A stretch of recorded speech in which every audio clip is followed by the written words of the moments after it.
4 ปีที่คอยสายันสัญญาคัฟเวอร์โดยคนลุกทุ่งครับผม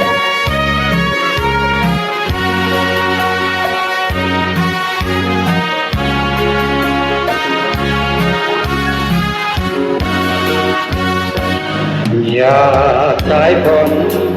ที่หลังฉลองปีนาไหลพรางไปมาหลายเมตตาของเทวดาจำสดใสก็มวลไม้หลากมากพันธรรมชาติจึงรู้จักวันแต่ความเมตตาใจคนกลายกลับไม่มีน้ำใจเจ้าทิ้งสัญญาเราไปว่าจะให้ดีคอยท่าเจ้าเพียงเติมเสไป1 ปีแล้วจะรีบมานี่4 ปีแล้วที่ตั้งตาเราคอยหาเราใจเติมสวยเติมได้แต่เพียงหน้าตาแต่ในอุราดาวไม่เอาจะเสริมใจน้ำตาของพี่ต้องเป็นน้ำตาทุกใจให้เจ้าสดใสกับชายที่ในเมืองหลวงอยากให้คน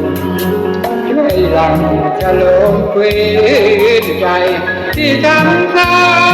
กายล้างใจที่น้ำตารู้รักษาหัวใจที่ถูกคนลวงแล้วประคองหัวใจชุ่มสวงทุกทั้งปวงจงสิ้นอยากให้คนช่วยหลังฉลองฟื้นใจที่ช้ำตากายล้างใจที่น้ำตาลุ่นรักษาหัวใจที่ถูกคนลวงแล้วประคองหัวใจชุ่มสวงทุกทั้งปวงจงสิ้น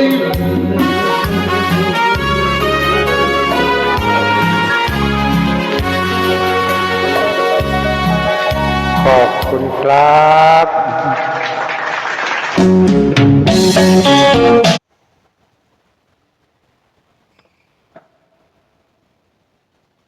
4 ปีที่คอยนางฟ้าสีขาวเนี่ยมันเอาแล้วจำปาลืมต้น